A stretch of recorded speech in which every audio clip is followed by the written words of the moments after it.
Hello, everyone. I hope you are enjoying or have enjoyed or are about to enjoy the stream with Star Wars Santa. I think I can speak for most of the Nerdvengers when we say one of our absolute favorite Nerdvengers and of just a very good spirit.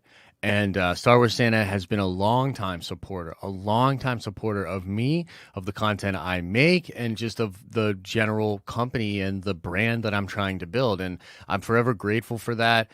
And he's also just such a great ambassador for the Star Wars brand. I mean, I think we all remember when he came on to Nerd Theory and had his piece said to Star Wars Theory and to myself, and it was just such an awesome moment of like a genuine dude who has genuine feelings about this stuff, loves these characters, loves this community, and wants the best for the community. And so I say happy birthday to you, Star Wars Santa. Brian, I hope you're doing well out there in this crazy world, man. I hope you're taking care of yourself. I hope you're still having a lot of fun with Star Wars. I hope some of the things that I'm saying about Star Wars aren't getting you too down, because some of it's just performance. Some of it's just that I'm exhausted. You know what I mean? But at the end of the day, you know, and I sort of jokingly say this sometimes to people, but I say I try to prop up as many positive Star Wars voices as I can, because your boy just don't got it anymore. I'm sorry. I've just been a little too exhausted with all of this stuff. I don't know if I have it anymore. But in all seriousness, he's a great voice for the community. I wish him more continued success, and I think he's about to hit monetization on his channel. I'd love to have him on some streams. Star Wars Santa does great work, and so congratulations, Brian, to getting monetized, to putting together this big stream with all these awesome creators. Shout out to the awesome creators in this vid, and I'm really proud of you, man. Like you've really worked hard, and your brand, you know, I remember even saying like should be Star Wars Santa. Remember back in the day, I was like, why not Star Wars Santa? You're a Santa, make it Star Wars Santa. And like, honestly, now you're a staple in our community, in many communities out there. I wish you continued success. I hope this grows for you, and I hope to see you at a Comic-Con or a Star Wars celebration sometime soon where we can just hang out and have fun together. So thank you from the bottom of my heart for all the support you've given me over the years, and I hope that you have continued success. So thank you so much, Star Wars Santa, and sorry I couldn't be on this stream with everybody else, but I've been running myself pretty ragged and I'm pretty tired, so I still wanted to drop in this little video. So thank you again, Star Wars Santa. Thank you, everybody who's supporting Star Wars Santa, and yeah, we'll see you in the next video, guys. Hello, Star Wars fans. Well, you know, this is a huge day for me. I am super happy. It's my birthday, but it's also a celebration of everybody who's helped me get here. And we have a lot of folks joining us today. We want to be respectful of time, but I've got a funny story to tell about Josh, because Josh, as he said here, he helped me come up with the name. At the time, I was going by Santa Brian, because I'm a Santa and my name's Brian. But then he said, come on, man, you should be Star Wars Santa. You need to do this YouTube thing. We need your voice. So you literally would not have Star Wars Santa. You wouldn't have me here doing YouTube if it weren't for that guy. And the funny story is, I had planned vacation to go out and visit Josh. Went out to Pittsburgh when he was living there. And it's like the date that stood you up, right? So I had been talking to Josh for some time, and we'd planned to go to lunch together, and we were texting back and forth. I get out there, go to lunch, and he didn't show up. Oh, no. So there I was, jilted, and had to go eat lunch with my wife instead. So how do you like that? But thank you all so much. And you know, today, all of our guests here need no introduction. They're all fantastic Star Wars content creators in this space. And I am super excited, as I know all of you are, that our first guest is Star Wars Meg. Hello, Meg. Thank you so much for taking time to be here with us. Hello, Santa, and a very, very happy birthday once again. Thank you. And my goodness, Ducky Momo with an amazing super chat, $100 US. Thank you, thank you, thank you, my friend. Ducky has been a huge supporter of mine, and he won a big toy giveaway. So we do that from time to time here too. And Stevie, again, just a tremendous super chat. You guys, you've got to let me talk to Meg. You've got Meg, I absolutely love your content. And one thing, just because we're doing Christmas in July and it's Santa's birthday, what is maybe your favorite Christmas movie or a show special that you think of every Christmas that you enjoy looking forward to watching? I quite enjoy the Home Alone franchise, Yeah. but I also like the original Star Wars Holiday Special. Well, that the original holiday special. Oh my goodness, that one you got to find on YouTube, right? Because it's they never put it out there. But No, exactly. It's not been recognized by the current Lucasfilm. well, or even George Lucas, like he put that thing in a hole and tried to bury it, right? Literally. Exactly. I saw a couple days ago, and I almost replied, but I thought, oh, I'm getting ready to talk to you, so I'll wait and we'll bring it up. You have an affinity for some of the droids in Star Wars. I do. And your favorite, you said R2D2, right? Absolutely. The OG, the original. Santa grew up very, very poor. So I didn't have a lot of collectibles when I was a kid, but I had two. I had R2D2 and C3PO, and I played with them so much that C3PO wasn't gold anymore. We wore that right off. So yeah, I absolutely love the original trilogy droids. C3PO was my favorite at the time, and I love K2SO, one of the best that have come since. Yeah, I think we're going to see K2SO in season 2 of Andor. He's not in the first season. Tudyk said that he wouldn't be playing him until season 2. But, the original droids from, the original trilogy, it doesn't really get much better than that. Even though I grew up on the prequels and I do love droids like R4 and others, it's all about Anthony Daniels as 3PO and obviously Kenny Baker as R2. It's pretty exciting. But they said that they may be in the Obi-Wan Kenobi series as well. That's correct, yeah. It was a scoop from LRM Online. Yeah. We've been talking a lot about Obi-Wan in the last few days. Kept us busy reporting on so much news. There's a couple of things that just kind of make me crazy with Lucasfilm, and maybe it's purposeful, but it's hard to get information direct.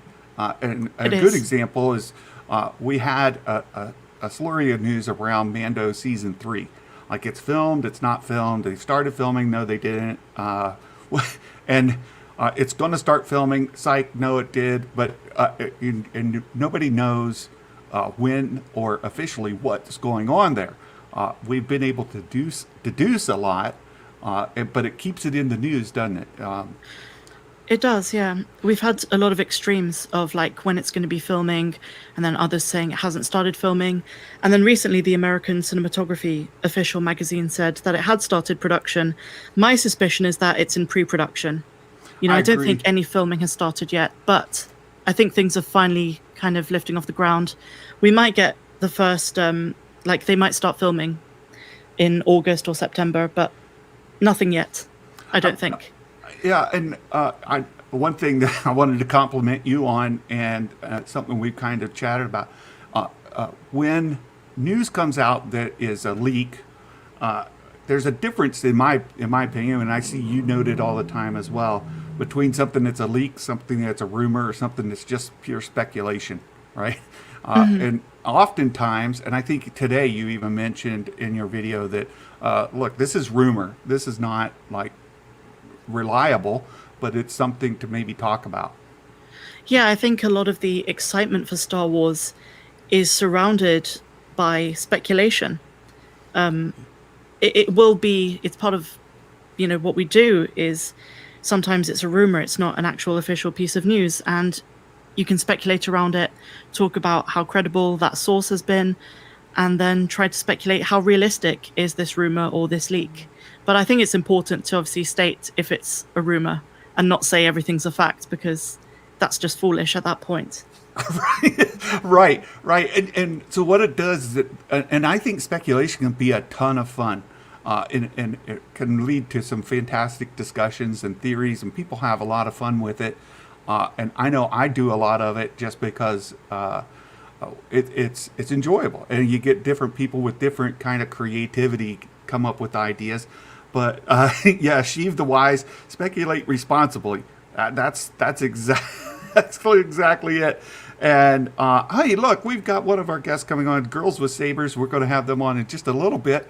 But Luthien here, happy birthday. Thank you so much, Luthien. Appreciate it. But I speculate, anyway, with the Book of Boba Fett, we have the same actors, we have the same directors, we got the same kind of settings, and it wouldn't surprise me at all if they've been able to film pieces of Mandalorian here and there when they're already on set and say, hey, we've got this little thing, and they put it in the can and then later may revisit it. Now, that's complete speculation. There's not a rumor. There's no leak out there. It's just Santa thinking, well, why wouldn't they if they could? I couldn't agree more with you. I think just logically, that's something that they would do. You know, like you said, the same directors, the same actors in some cases. If Din Djarin is going to appear in the Book of Boba, which he's rumored to, it would only make sense for them to be like, okay, well, you know, we're filming with this back shot today, using the ILM volume. We're going to have the same kind of thing in this episode of The Mandalorian Season 3. So let's just use the exact same backdrop and film a couple of scenes here and there. And then before you know it, you've got 7 scenes that you filmed for The Mandalorian Season 3, and you've killed 2 birds with one stone because you've also used the same backdrop for the Book of Boba. And I suspect they may have done that for Kenobi.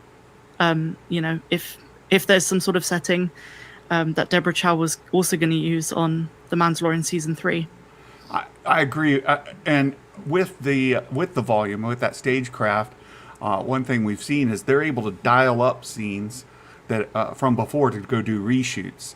And, let's say they were in California and they were able to throw in a little scene here from Mandalorian.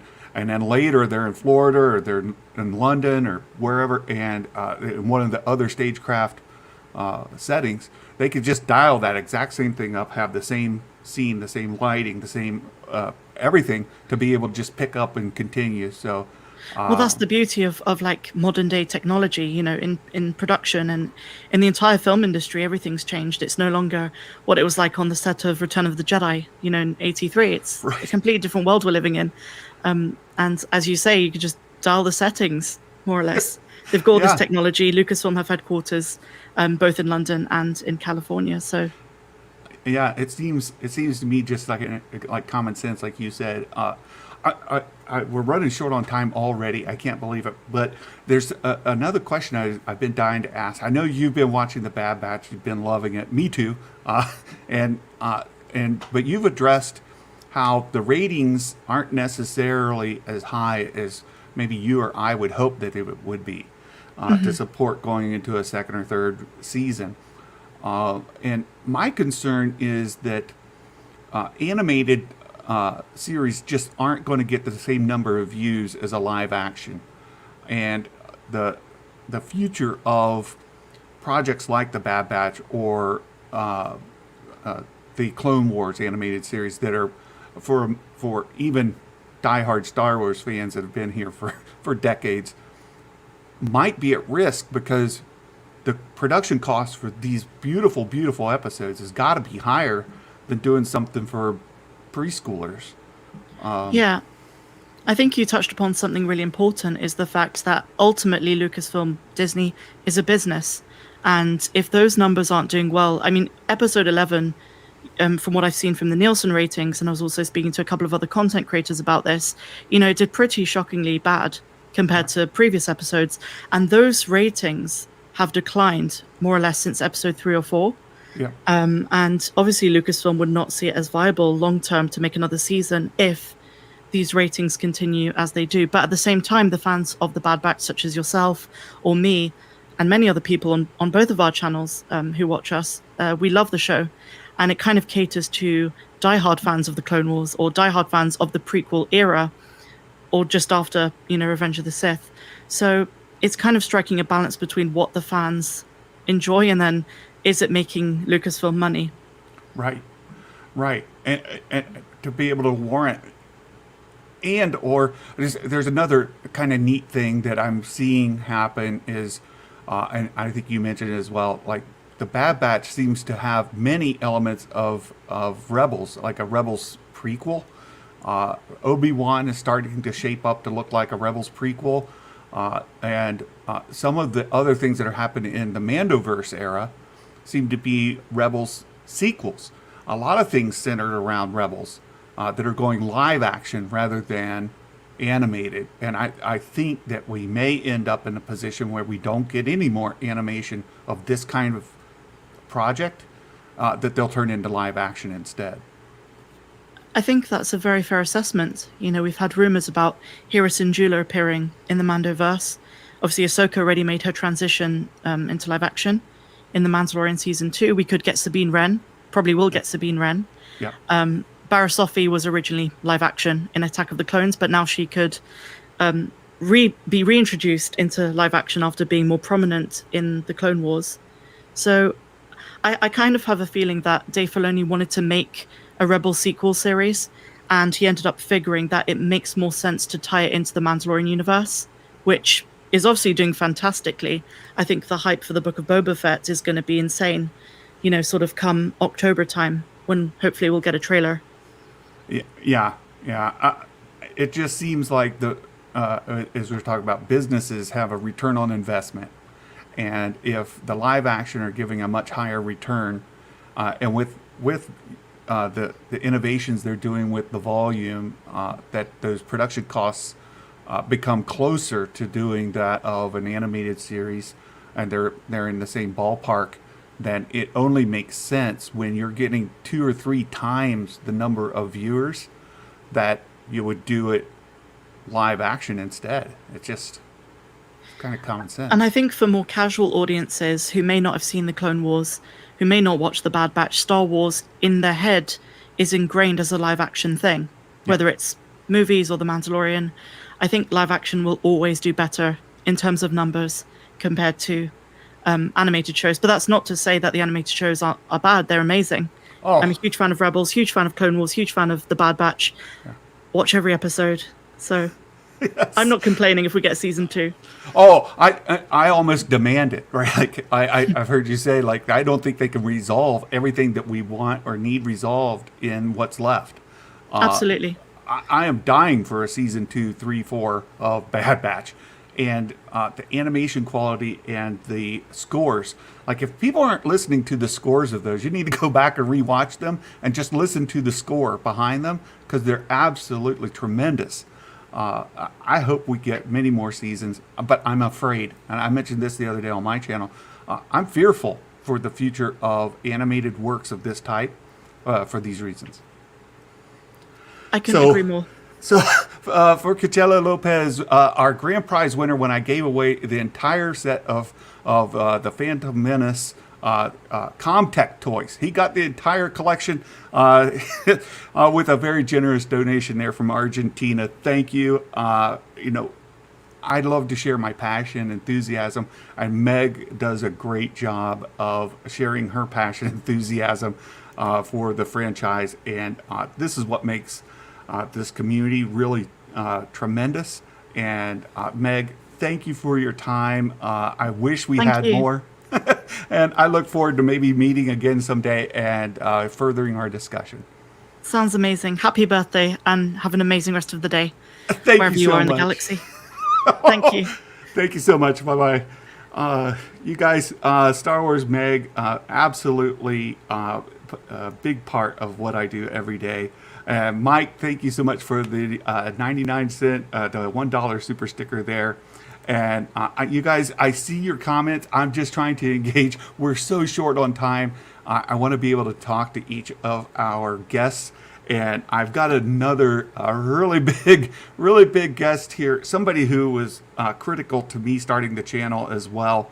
Thor Skywalker, thank you so much for joining us today, and thank you for what you have done in this community.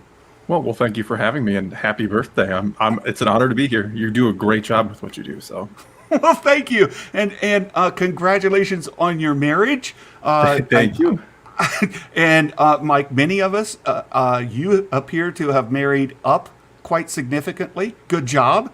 I definitely did. Yes, she is an amazing woman, and I couldn't be happier. She's a huge Star Wars fan like me, so it's a match made in heaven. I know. How lucky are you? Mrs. Claus wants nothing to do with any of this. I don't know how you stand that. I mean, I'm sure she's a great woman, but I mean, it's such a big part of my life that I don't think I could have a significant other or a wife who didn't love it or have the passion for it that I do. Well, I love Sailor Naboo's sense of humor, and when she gets you to do those reactions to the memes, some of my favorite content, period. And it's been way too long since she's gotten you to do that, and so please give us more Thor Skywalker reactions and Sailor Naboo. Thank you for getting him to do that. Yeah, we would love to do more of that. I mean, we haven't done a video over there in a while, but we really want to. Time has been just short. I mean, with the wedding especially, we had a lot of planning with that, and just everything around the rest of my life has been hectic. So we definitely want to do more of those, and she loves doing those too. She's great. She's absolutely great. Her laugh is infectious. So thank you for those. I wanted to bring up, so when I started this channel, it had a lot to do with the reaction to the Last Jedi. And I loved that movie. I was really, really high on the sequels. And I started to see the responses and how critical many people were. And I started exploring, trying to find who are these people that dislike it and why. And many of the channels were just negative, negative, negative. But I gravitated towards yours very quickly. And I don't know if you know this, but Thor Skywalker was the very first Patreon supporter that I backed. I was like, I need to support more of this kind of constructive criticism that's helping fans understand the reasons why we don't, or some people didn't like these movies, or this content, this storytelling. And you helped me tremendously in understanding that, being more compassionate about why people didn't like it. And I see that of my generation, the folks who, I was 10 years old and I saw the Star Wars when I was 10 years old in the theater in 1977, right? I grew up with Star Wars. I've been a Star Wars fan my entire life. And I was so perplexed. And then somebody who's a bit younger than me and could really help put some voice behind that, helped me out a lot. So again, thank you for that. And your community has been so supportive. In your Discord, there's times where I might be the only guy in there saying, hey, I like it. but nobody attacked me for that. Yeah, you're one of the few in my Discord that really enjoys The Last Jedi. And I mean, you know, I think the Discord that I have there, and even on my channel, a lot of people are very understanding, which is what I like. I know I don't want to be hateful. I don't want people who are hateful, you know, on my, you know, in my comments either. That's not what I'm about. I understand people love those movies. I wish I was one of those people that love those movies. And so, you know, it's unfortunate that the sequel trilogy, which really could have been this amazing thing, and it is an amazing thing for some people, they do love it, like yourself. It's unfortunate that it divided the community instead of really being something we could all rally behind and love together. Something like Clone Wars, and you know, you were just talking about Bad Batch, and you know, it seems like fans, Mandalorian, there's a lot of things fans really love, and it's unfortunate that the sequel trilogy, that the biggest thing, you know, that Disney has brought us so far, is the thing that divided us the most. Yeah. Yeah, it is unfortunate, and you know, putting a lot of things in hindsight, it's really easy to see how they could have done things differently. But I'm encouraged by what I see now and what I see going forward, that they seem to have learned and that they're growing and kind of putting infrastructure in place to help these issues, address these issues, even putting promoting Dave Filoni. And I know people are really, really critical of Kathleen Kennedy, but you know, she seems to have ushered his career into where he is and put him in place so that he can help push the franchise forward in a way that more fans can unite under. And I'm super excited about that. Yeah, that's what I love about Dave Filoni. You know, he's all the fans love him. I mean, I rarely encounter someone who doesn't like him. And you know, all the decisions Kathleen Kennedy has done, and you know, I know a lot of people don't like her. I'm not exactly her hugest fan either, but putting Filoni in a position to do what he did with The Mandalorian season 7 of Clone Wars, and Favreau obviously with Mandalorian as well. I mean, probably the smartest thing she's done, because I truly feel he is a huge part of the future of Star Wars. Amen. Amen. I'm absolutely right. And I love how even now I'll watch some of your videos, I'll comment on it, and you'll interact with me. I know you take a lot of time to go through those comments and respond to folks, and we can disagree respectfully. And it leads to a point of discussion that I don't know how you can have Thor Skywalker come talk to you and not talk about Grey Jedi. Because oh boy, I can't help myself. I know your position on it, and this is actually something you've really helped me see, I think, more clearly. And like many people, you see people who are, or you see characters who are very, they follow the Jedi Order very closely, and then you have those who don't. And when you get characters who are not members of the Jedi Order, this term Grey Jedi started to crop up, and people have in their minds different things. So I completely buy into what you have helped us understand in that. And I want to raise a different point, but it's related. And if you guys want to know more about Grey Jedi, and I say that facetiously because if you go into Thor Skywalker's Discord and you tell them to support or to discuss Grey Jedi, brace yourselves. I'm just saying. It is a running joke. Anytime somebody says Grey Jedi, I'll magically appear, because, I understand that a lot of people really enjoy that concept. And I'm not saying there can't be Force users between the dark and the light who can use both, but I think my biggest problem, I don't like the term Grey Jedi. It's one of those things where you're either a Jedi or you're not. It's not like, I'm a gray vegan. It's just one of those things where it's an absolute. You either are this thing or you are not. That's kind of my problem with it. I absolutely love the discussion. So if you guys want to go into that, please join Thor Skywalker's Discord community. Support him. Be part of his Patreon group, because it is a great place to learn and a great place to have these discussions. But I want to raise something. It seems to me that Lucasfilm, or Star Wars in general as a franchise, is moving towards the Force is just the Force. There's no light side or dark side of the Force. The Force is simply that. And then those who wield the Force, or use the Force, either use it from the light side or the dark side. And so a Force power, say, and the easy one, the low-hanging fruit is choke, right? We've seen Luke do it. We've seen Darth Vader do it. We've seen it used from the dark side or the light. But Force choke in and of itself is neither light or dark. It's how it's being wielded. Does that make sense? Intent is a big, it's a huge discussion to try to figure out how the Force, is there truly a dark side and a light side, or is it all really intent? Is it the intent of the user that creates the darkness, or is there a tangible dark side there, no matter if somebody is using it or not, or even knowledgeable of the Force or not? It's a difficult question. And I think, I tend to believe that intent is what creates the dark and the light. Some I think they're kind of leaning into that, and more on the other side, more of the extreme. Some dark side, some Force powers are easier to access from the dark side, and that's where you get Yoda saying, right, the path to the dark side is maybe easier, right? And it's seductive in that, because you can access some of these powers easier this way, but through practice and intent, as you say, you can also use some of these powers. So Force lightning, we've seen that used by light side wielders and dark side, except dark side seem to access it faster. Yeah, I think the idea is it's easier to get angry and to react than it is to be calm and have a peaceful mind and to really think about your actions. Rey in The Force Awakens, or not The Force Awakens, but The Rise of Skywalker, she uses Force lightning because she gets angry.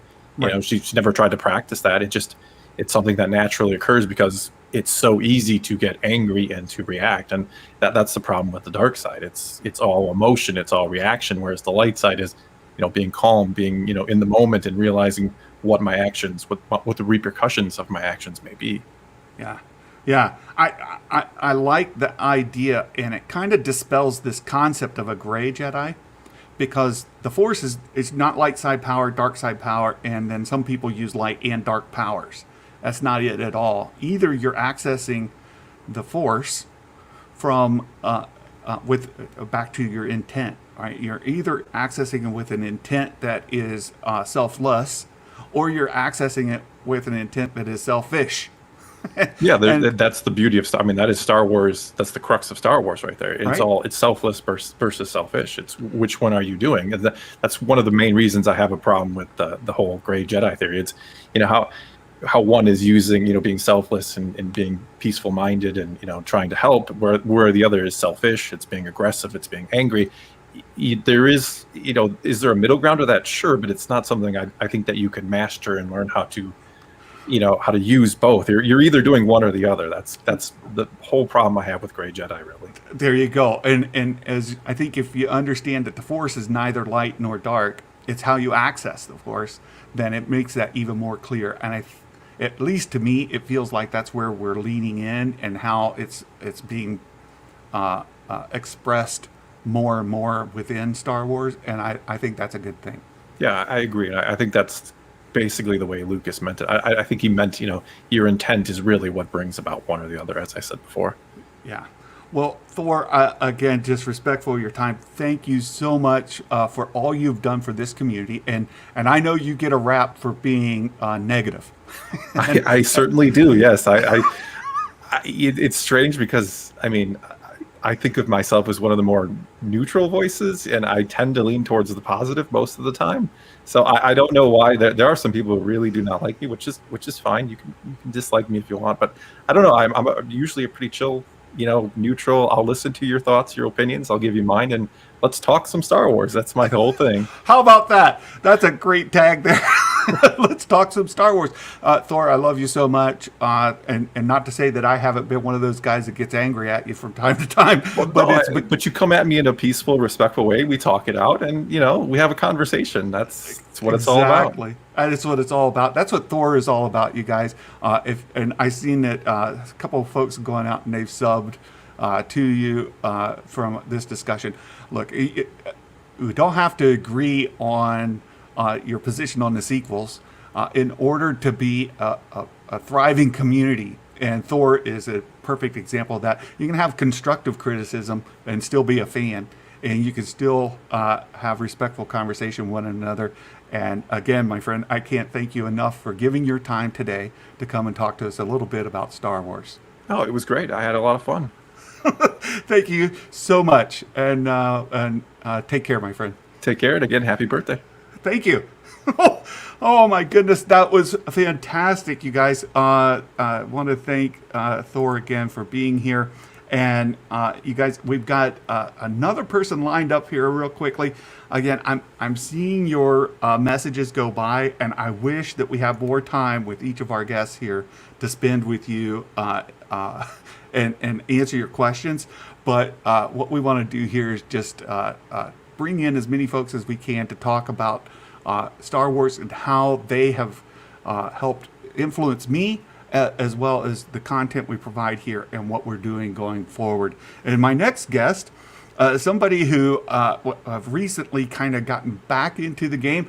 He's been absent for some time, but we're happy to have Jason Ward from Makingstarwars.net. Hello, Jason. Hey, Merry happy birthday Christmas. Thank you. Your mic is really, really quiet to me. How's that? Oh, there you are. Okay. How are you? Okay, I said Merry happy birthday Christmas, Santa. Thank you so much. And Jason, you've been in this for quite some time, and I'm happy that you have started giving us more Star Wars content again. For those who are familiar, Jason, you're involved with Makingstarwars.net, which is a website. Right. And then you also have a YouTube channel, and every afternoon you've been coming on. I tried to get you in a little bit earlier because you typically go live in about half an hour from now. Right. So I didn't want to interrupt your stream too much by having you on as a guest. So I forgot to ask Thor, but I do want to ask, what's your favorite Christmas movie, special, TV show, whatever it is that you look forward to every year to get you more in the holiday spirit? It's Scrooged. I love me some Bill Murray, and yeah, so it's always been Scrooge. Like as a kid, I saw that in the 50 Cent theater, which was like they're about to kick it out of the theater, and I went and saw. I was like, I love this movie, and then my grandfather's like, you should read Charles Dickens, and I was like, okay. Nowhere near as fun as Scrooged. No. And I can't remember the actress's name that whacks him with that pan. Oh, right. Yeah. She's a lunatic. I love her. I love her. I absolutely love her. She shows up all the time. She was in Taxi too, right? Mm-hmm. Yeah. And Karen Allen's in that too, from Raiders of the Lost Ark.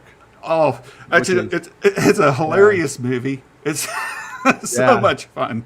Yeah, it's very good. And so we've been kind of speculating, and I mentioned earlier to Star Wars Meg, all the rumors that come up around Lucasfilm, their projects, what they were working on, and being in that scooping game and having some history in dealing with these things. The Mandalorian Season 3 filming and production schedule has been all over the map, right? We've had it everywhere. Why is it, or do you have a sense for why we can't get more clarity on those kind of things? Or is it intentional? Yeah, I think it's intentional. I also think it's a lot of work to do a PR release on anything. And it requires a writer to write it. It requires the approval of the message and the messaging. And then they also know that when it's a slow news time, it's going to get picked up and carried all around, and it's going to get distorted. So sometimes I think their perspective is it's just better not to say anything at all. But at certain times, certain historical moments for Lucasfilm, like the new Indiana Jones movie, kind of weird that yet they're being quiet on that one. It's like you guys cast Toby Jones and didn't say anything. That's not really like something where we're like, oh, Toby Jones showed up. That surprise just changed my life. It's like, you know what I mean? You're like, but right. It's good that Toby Jones is in it. I'm jazzed about it, but it's just, it's kind of weird how they're not more forthcoming at times. And then with Mandalorian, one of the things I keep having to reiterate is that the Filoni Favreau duo are making more than one show. And so that's why I think things got pushed around. And I keep saying, Rangers of the New Republic isn't canceled. They just haven't written it yet. So I think when the trades reported it wasn't in active development, it's because it's not written. So it's not really in active development.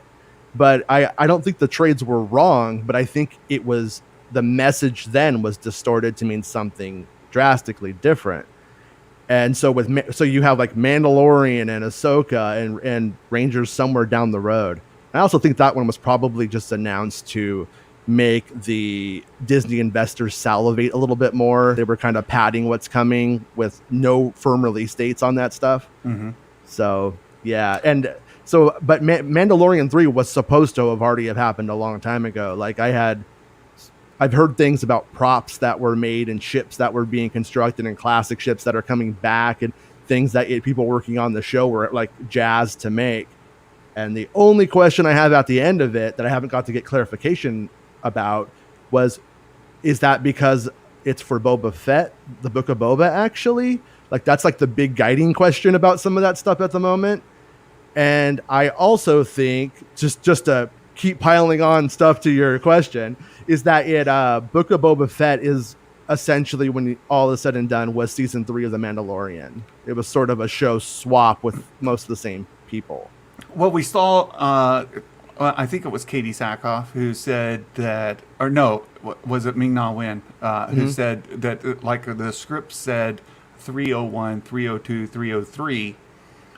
She thought she was working on Mando 3 until halfway through filming, and she's like, "Wait, I think I'm working on this other thing." So Yeah. it's kind of funny when the actress who is shooting scenes doesn't know which series it's for. Exactly. Like, one thing that, is it okay to drop a non-specific spoiler just about like an alien? That'd Is be that fun. okay? Sure, Is that that'd okay? be fun. No, like I saw a like a black Wookiee that has like black furred Wookiee with like dreadlocks, and I don't know what show it's from. Like, it's being made over there in the creature shop. Beats me what it's from, though. You know what I mean? Is that going to show up in Boba Fett? Like, that's my best guess at the moment, but I really don't know because they're making so much. That's true. And that Wookiee specifically, I've heard rumors that he might be in there. He has a name, right? Like, he's in other content. I can't think of his name right. There was a character that was very similar looking in the Marvel comics called like Black Carithisin or something like that. I can't remember how you pronounce it now. It's kind of at the tip of my tongue. Yes. And I'm not convinced it's the same character, but it was a very brief moment. I got to see that costume. Yeah, and so Levi. I don't want to I don't want to get anybody too excited like, oh, my favorite Marvel character's coming. I'm not saying that, unfortunately. Right. Well, again, that's fascinating. Only in that, to the point that we've kind of been driving home here, it's hard to tell which series. And in that also, for me anyway, it's super exciting that Lucasfilm. We've never had this much Star Wars at any time in our lives, right? No. Going back to when they were doing the Ewok movies and the cartoon and the droids cartoons, which thankfully now younger generations can access and see what we had to endure when we were their age. It wasn't the best Star Wars content that we've ever gotten, but unfortunately, no. Right. Compare what was going on during that time to what we're getting now, and it is so much more rich in lore, in quality content. We're getting animated novels, movies, series like Fast and Furious, right? Yeah, dude. No, that's why I don't get upset. Like, I could understand, like, in 1999 when someone went and saw The Phantom Menace and it bummed them out. It wasn't the Star Wars movie they wanted, and they were only promised 2 more, and then they might have got 2 more that they didn't want. Like, I didn't agree with it. I loved them. And I was like, can't you see, like, what's good about these things, you nuts? And they're like, no, I hate these movies. And I'm like, okay, it sucks to be you. I'm happy. And then, but like, it's like today, like, if, a Star Wars movie comes out and leaves me like less than enthusiastic for whatever reason, it's like, okay, what's next? You know what I mean? It's like, it's okay. It's fine. Yeah. And it's been a lot worse. Like, I always tell my kids, I'm like, guys, I had to wait until I was like 20 years old for them to make another Star Wars movie one time. And Right. and I was watching these Ewok movies because I just needed something else. Right. And they kind of look at me like, that sounds terrible, but sounds like your problem, Dad. That's Right. I get that from my youngest daughter, especially. Dad, you're just old. I'm like, well, thank you for that. And a funny story I like to tell about my daughter is we were watching Jeopardy one night, and they said, we're having stars from the 80s. And she goes, geez, is anybody even still alive from the 80s? I'm like, what? Come on. To your room. Yeah. Christmas is off for you. No. Christmas is canceled for you. No. So funny. But we've got a lot of good things. And I heard you talking about the High Republic stuff. Look, I love the High Republic stuff. You not so much. Yeah, I'm wishy-washy on it, to be honest with you. Like, I feel like I'm getting it and I'm connecting to it. And then all of a sudden I think, like, what did I love? Like, what was it that and I'm like, I think it's personally for me, it's giving me a Star Wars fix. Right. And like, right. that is not to be discounted. That's not garbage. That has value. Trust me. Like, I appreciate that. Yeah. At the same time, there hasn't been like that book or that thing where I'm like, I am enthusiastic about that. Like, I didn't get a dopamine hit off of anything they've given me yet. Well, to my point is that, and what you said just a moment ago, maybe not all of Star Wars is for you, right? Mm-hmm. And that's okay. If you didn't like Rise of Skywalker, which our next guest certainly did not, Right. if you didn't like Rise of Skywalker, there's other things, maybe The Last Jedi, that you did love. Right. Or maybe you still have, and this may be shocking to folks, the original trilogy is still available. Yeah. You know, and there's a lot of other content coming through The Mandalorian, Kenobi, Andor, that fans like of our age group can embrace, and it's going to give you some dopamine nostalgia, some nostalgia flavored dopamine, right? Yeah, no, my take is always Star Wars is so great and it's so fun, and when it doesn't work, okay, but always remember that the best Star Wars might not have been created yet. Right. And like, that's the carrot on the stick for me. Right. That keeps me always going, okay, what's next? Because Luke Skywalker is great, but in a lot of ways he's very, very basic, which is what makes him so connectable to everyone in the audience. But I mean, but look at Grogu, like how that went, like different kind of thing altogether.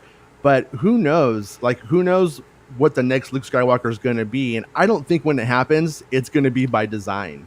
I think it's going to be like, people love this actor. This movie was well written. This character is well written, and it just connects and like it defines something new in the whole like franchise. Well, and, like, Grogu, that's what Grogu was a gold mine that they could not have fully anticipated. Right? They held that as a secret on purpose, knowing that it was going to be good. But I don't think they could have anticipated it being what it ended up being. Right. Right. No.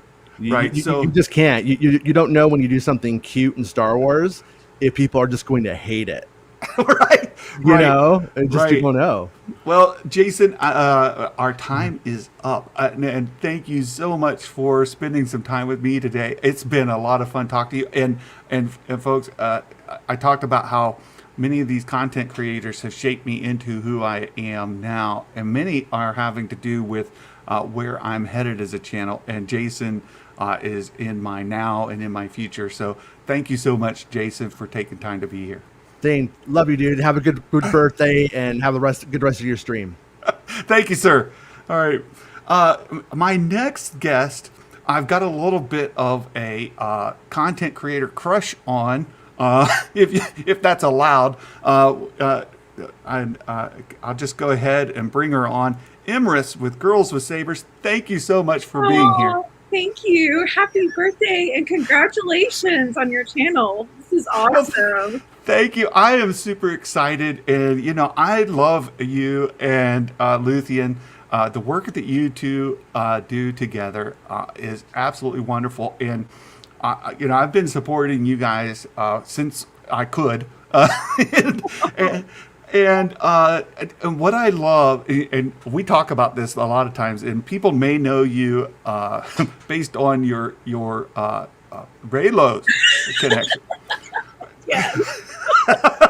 and I love to be the Finray, the token Finray in the group, and I always feel welcome and embraced.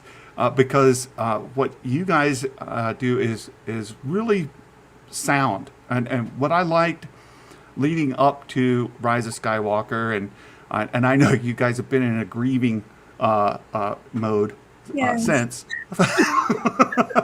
but it was really based firmly on literature. Yes. And you've done your homework.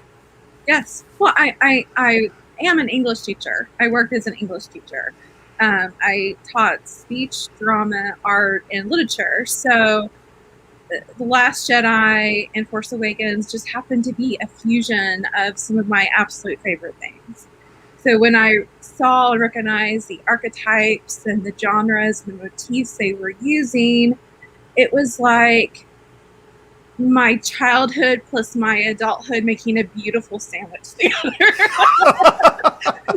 Oh, that's great. No, and it's just it's infectious, right? Yeah. It's that's something I've found, that when you're sharing something that you love and that you're just having a great time thinking about, talking about, discovering, it's infectious, and it draws other people in. And I love to talk about how I'm not a Raylo and follow you guys, but a big reason of that is because of how positive and infectious your content is. Oh, It's almost convincing. No, oh, wow. I'm kidding. No, We're just two ships passing in the night. One Ray, one Raylo. oh, it is so good. It's just that I had my own, and I think I don't kind of want to shift towards fan fiction, right? So I have my own ideas about those relationships. Yeah. And I come at it from a different background. I'm a guy. Yeah. And my wife likes to point out all the time that I'm not the brightest guy she's ever met. Oh, no. I have a different way of thinking about things, right? Right. So when I saw those movies and I see the connection between Finn and Rey, I'm looking at it from a guy, and I have a different background, and for me, I can see a future for Rey and Finn. And by listening to you and Luthien, I have discovered, like, whoa, there's another perspective. Yeah. And coming out of Rise of Skywalker, you guys have come up with some fan fiction theories or fan theories that help feed that motif that you talk about. Right. That allow for Ben to meet his redemption and to give a message of acceptance and redemption to the fans. Oh, that's one of my favorite. My favorite genre is called the Gothic romance, and basically it asks the question: who is the monster and who is the man? It's always either a man that becomes a monster or a monster that gains back his manhood. And it's basically the Beauty and the Beast story. Love transforming someone. And of course, it's the Beast who makes the decision to change. It's not Belle who changes him. It's the Beast who decides. And that's how we see Ben Solo. Like, Ben has to make the change. And I would love for him to come back and make restitution and use that mighty Skywalker blood with the heart of a Solo and use it for the good of the galaxy when he has committed so much evil. So that is, I really love that story of transformation and reformation, restitution, because we all need that hope in our world, because we all make mistakes. And to me, that is hopeful fiction. Not saying you do bad, you die, but you come back and you do good, so. Right. Right. And that's a beautiful story. Right. And it's why it is, why the Beauty and the Beast has been done so many times in different kinds of media. Yeah. And that story of redemption is powerful. Yes. It's the prodigal son. It's the fact that you can't come home. One of my favorite quotes is, Ben and Rey are examples of a character choosing to do good, but we need stories for the lost ones if we want them to come home. And who wanted Ben to come home the most? Leia and his father. So, and Han. And if you hear Leia's desire, even from The Force Awakens, I want my son to come home. We need to listen to that mother's desire and bring her son home, bring her son back to the galaxy, because he is the only bloodline Skywalker around, and I really want that bloodline to continue. You know, I want Rayla babies. I'm sorry, Santa. That's my Christmas wish. Can I have the Rayla babies, please? and you had me up to then. I was with you up to then. That's the Solo twins. Come on. No. For me, I like that the saga ends with those bloodlines coming to an end. The Palpatine and Solo, or not Solo, but Skywalker lines coming to an end. It bookmarks beginning to end. So for me, I like the completion of that. Yeah. But I get it. Yeah. I get it, and that's why I was joking earlier. I said you almost convinced me, but it's true that that is a beautiful message, and it's one that I think our society needs more of. And you guys have done a really good job of making a picture of that, so that we can see it, and you can see the value of it. And it's not Raylos get a really bad. Yes. Reputation from some parts of the community. Yes. And I understand that as well. People who have been abuse victims and things like that, but that's not what you're talking about. No. And people lose focus when they hear that, and they get locked into the abuse victims and their abusers. We're not talking about that at all. What we're talking about is the redemption. It's that Beauty and the Beast story, right? Where Ben Solo comes back and he takes control again, and he is the one that is coming back, right?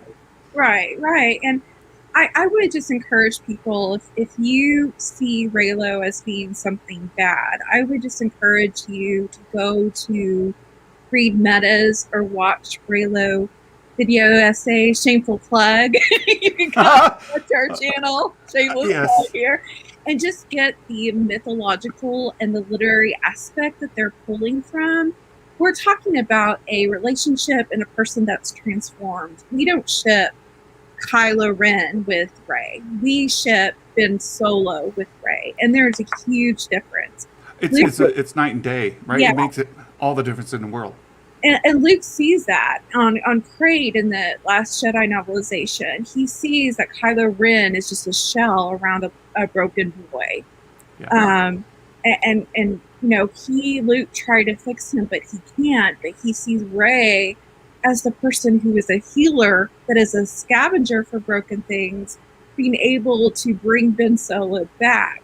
And so that broken boy just needs to be fixed. Now he's fixed. She literally healed him. Leia brought him back to the light. He is reborn. He baptized his saber. He just needs to come back. And I can see that through numerous ways, through the power of the dyad or through the world between worlds. There's just, whenever there's myth, there's resurrection. Right. And that's an important message. And I like what you've talked about, people who have suffered from abuse as children. Like Ben Solo went through a ton of abuse from Snoke. Yes. And to see him redeemed is a powerful message about surviving that kind of abuse. Yes. So it's a beautiful message, and I absolutely love you guys. And you're kind of directing, from what I understand, and you're directing a lot of your disappointment in The Rise of Skywalker towards some fan fiction outlets, which allow you to develop these story arcs in those directions in a healthy and creative way to meet the needs of people who were really hurt by how Rise of Skywalker did not meet those things. I don't right? really see it as fan fiction. I mean, a lot of people in our community do write fan fiction. I see it more as a speculation or speculative theories of like, this is not going to happen, but this is what could happen and how it can come about, like using the facts and the information and canon right now, because there is a wealth of canon about the world between worlds and things of that nature in the Star Wars archives. Now, of course, we've written some fan fiction, but I like to see it more from an academic perspective. Like, I've studied Joseph Campbell's hero's journey, and I've also studied a lot of like narratives. So to me, it's like a chessboard. The director and the writer makes a move, and from that move, I can guess where they're going next, what their strategies are, from understanding the patterns of story. So all I'm guessing is this is how he can come back. Here are the ways he can come back. And let's see if any of those ways happen. I don't know. I don't have a crystal ball, but I know the patterns. And that's what again, you guys, you should go check out Girls with Sabers, also known as Girls with Struggles. It still meets the acronym. And if you haven't watched, you only need to watch about 5 minutes of their content, and you understand why it's Girls with Struggles. Yes.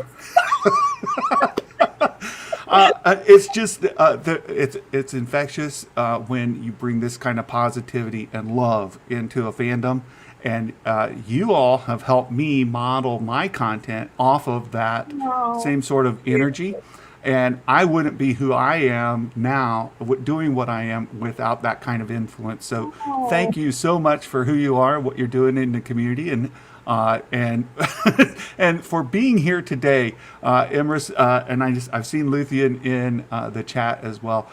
Thank you so much. Oh, thank you, and congratulations on how much your channel has grown, and happy birthday. And I just wish the best for you and for the future of your channel.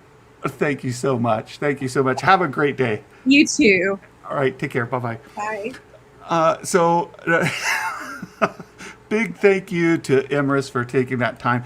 Now we're going to kind of shift gears really big because our next guest kind of touches base on something else that I have really enjoyed doing. And he is a major content provider in the space. And I'm really looking forward to having this discussion.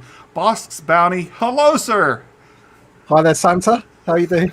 I'm doing quite well. And, you know, we have to lead off this with where is my vintage collection blurg? Well, it's not quite this one, that's for sure. This is the Mission Fleet one. Yeah, absolutely. Where is the vintage collection blurg, Hasbro? Come on. Exactly. And my good friend Martin Keeler, he trolls me every single day.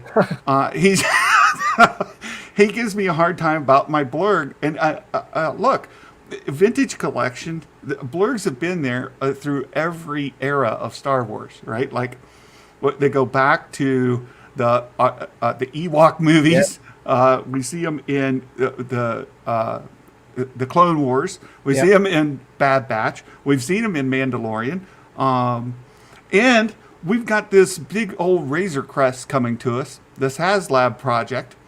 And how can you not associate the Mandalorian and blurgs? I think that, Quill has been announced, and yet no blurg.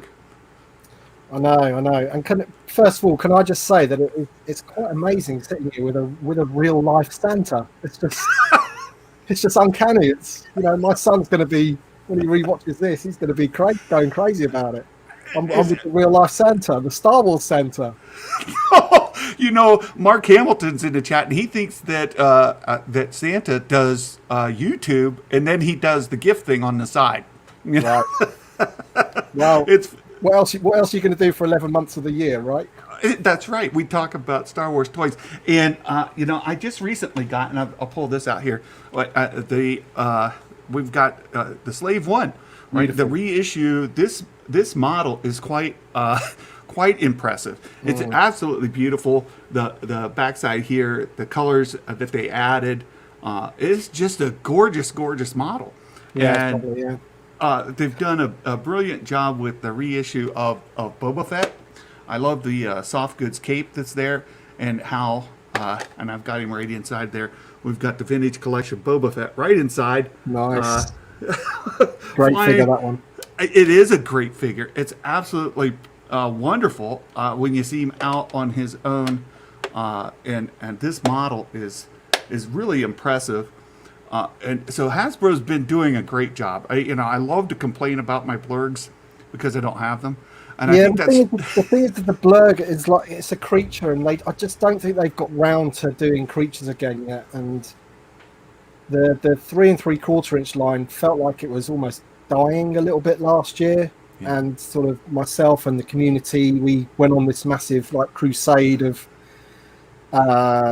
petitions and what have you. And Hasbro seem now to be taking the line a bit more seriously again. And we're getting a lot more figures this year than we did last year. We're getting some vehicles and stuff. But the thing that is missing is the creatures, Yeah. Even like the Blurg is a standout one. You're getting the Razor Crest, you're getting Queel, you've got the Mando already, so all of those fit.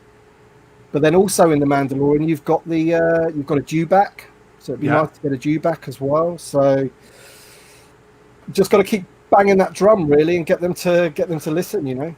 Well, Santa has been banging the drum loudly, and Martin is there to foil me at every step of the way. So well, he likes his 6-inch figures, doesn't he? He is. He's a Black Series figure, and today there was an announcement of some here in the States. They're called Walmart exclusives. I know they're in Europe. That's not the case. They're just regular releases. But we got a large list of a significant, I think, issue of figures just announced today, and the sales of those are quite strong. Yeah, the animated Clone Wars ones. Yes. They're absolutely fantastic. I managed to get everybody except the ARC troopers. Yeah, that's a familiar thing that I've been hearing from a lot of my buddies stateside. It's not the most seamless shopping journey, is it? Well, the thing about Walmart is you can order whatever quantity you want. If you want to order 20 of them, you can. Yeah. And if they've got a limited number to release, and people are purchasing them up in packs of 20, then they don't they don't spread very far. So I'm hoping that later today or tomorrow I'll be able to get an order in. There's a company there in the UK that I've gotten some figures from. All the cool stuff. I'm hoping to get my order in with them later today to get those figures shipped from there to here. Yeah. But I understand that some markets have gotten in trouble for doing that because the U.S. based distributors are saying, "Hey, you're encroaching on our market." Yeah. So it can be. I mean, our retailers that we've used for years are really great, and they limited them to 4 per customer. So I think I went on there half an hour ago and they were still available. So that's just a fair way of doing it. The Bad Batch 4-pack that came out a couple of weeks ago on Amazon.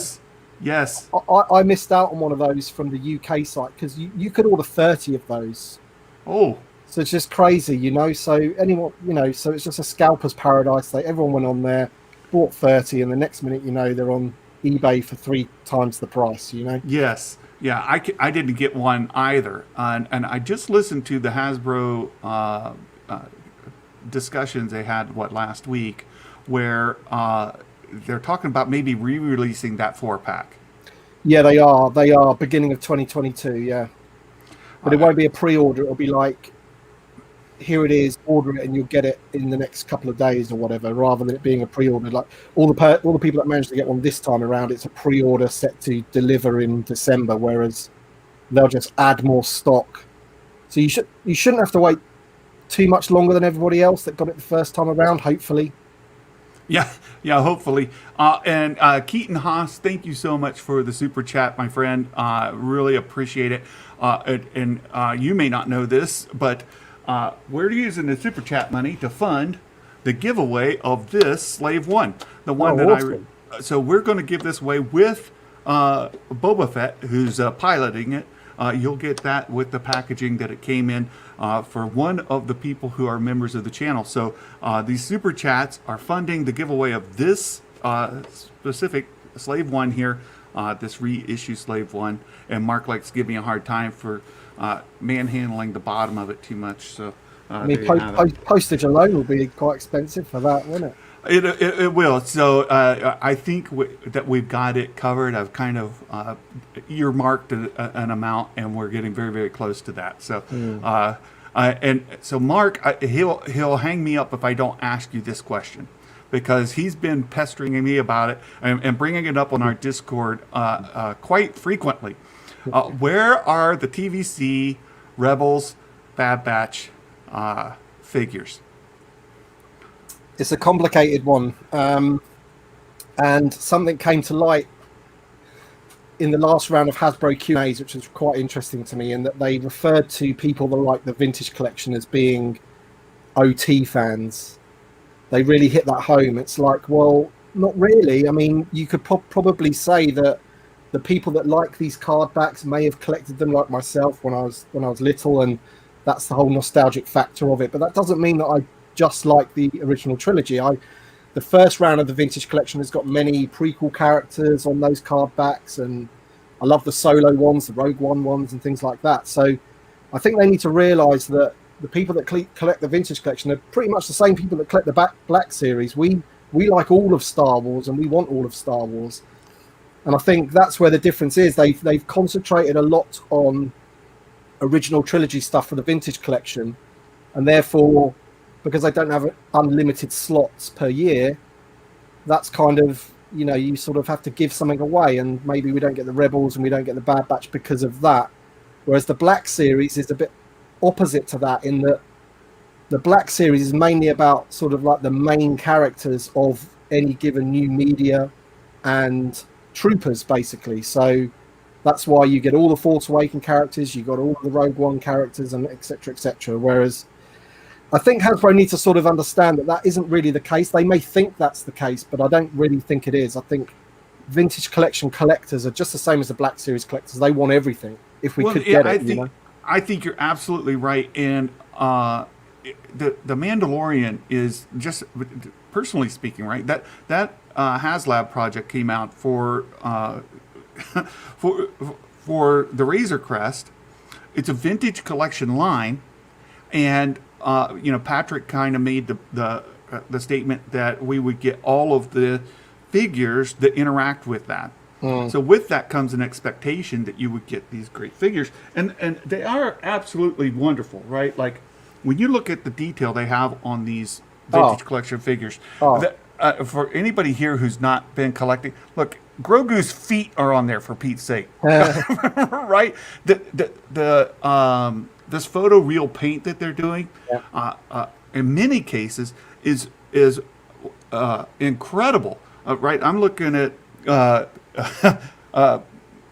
Pascal there, right? Yeah. Din Djarin, and that looks like Pascal. Now, that's not to say that they always do.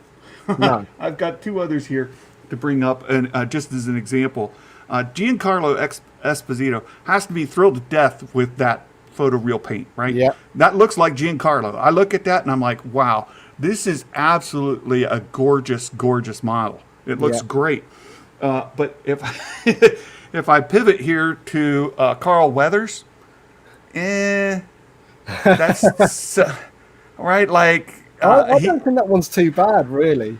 I mean, it's not as good. It's not as good as the Moff Gideon is outstanding, and I'll tell you another one that's going to be great as well, and that'll be the Bo-Katan. Oh, yeah, Katie. She was at a convention which my friend went to from the Holo Chronicles podcast, and he had her autograph and everything. And he was talking to her about it, and she said this new one that's coming out of the vintage collection, she says it's just scary how much it looks like her, you know.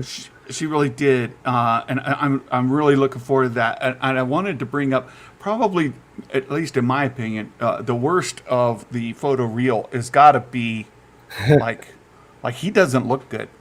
Like I think the thing is that sometimes the paint can vary from figure to figure, you know, the quality of it, and that's why it's nice to pick them up in stores, because you can go through them and pick the best one. My version of that actually was quite good, but I know that some people's is a little bit lopsided and what have you.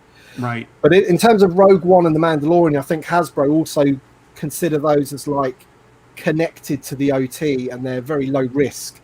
So the people that like the OT will like The Mandalorian, and they will like the Rogue One because it's so close. But when it comes to something like maybe like Rebels or the Bad Batch, then perhaps maybe it's a little bit more of a risk, because with the vintage collection, you've kind of almost got to give them everything, because it's like the whole world building aspect. Whereas maybe the Black Series fans are just happy with the 5 main characters and that's it. Whereas we'd want all the other, you know, people that have been on screen for like 5 seconds, a bit like the Trandoshan, what's her name? Is it Sid or something? Sid, like yeah. See, we'd want her, you know. Whereas maybe in the Black Series, it wouldn't be. I don't really want her or whatever. I don't know. Maybe I'm wrong. I don't know. And a point too, I brought up, this is season 2 of The Mandalorian. Yeah. But we don't have the season 1 figure. No. Like, it almost makes no sense. I mean, this is great. Don't get me wrong. And that's what I mean, like, about Hasbro. They've been giving us some just fantastic stuff, right? It's top to bottom what we've been getting, and the volume of it, right? They're giving us stuff that you've got a budget, because they can absolutely bankrupt you, as Martin knows, and and Mark. Right? If you're trying to buy all of it, it can run you out. If you collect both scales, yeah. But you know, the vintage collection this time last year, the vintage collection was in a terrible state. You know, if you compared it to the Black Series, and I still don't think there's an even keel there, but we're definitely getting somewhere this year, and they promise that it's going to be even better next year. I completely understand. You know, some people get overwhelmed with the amount of stuff that's coming out. Well, I know today I spent like $100 buying vintage collection stuff, right? Because they release it, and it's coming monthly, and sometimes more than once a month. So, you know, don't misread my frustration with not getting a blurg or not a season 1 Grief Karga. Like, where's my season 1 Grief Karga? Like, don't get my frustration wrong, because we are getting great stuff, and what we do get is wonderful. It's just sometimes I don't understand the decision making. And I'll continue to harp on about those blurgs until I can buy them. Please do. We need as many loud voices as possible. You know. Well, and they always say like, if you want a blurg, keep saying it. So you know, that's what they say. Just keep saying what you want. So we want a blurg, and the ridiculous thing is they've given it them in the mission fleet. Don't get Martin started, because every time I bring it up, he's like, "Well, maybe you should get Mission Fleet." I mean, I got that just because I wanted a blurg, and I tried to put the Mando on it, and it just doesn't work. You know, it doesn't. It doesn't work.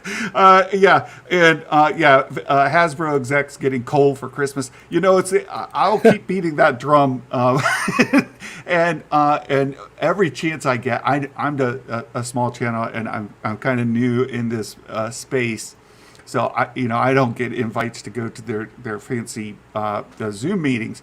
But congratulations, and I can't thank you enough for taking time to come in and visit with me today.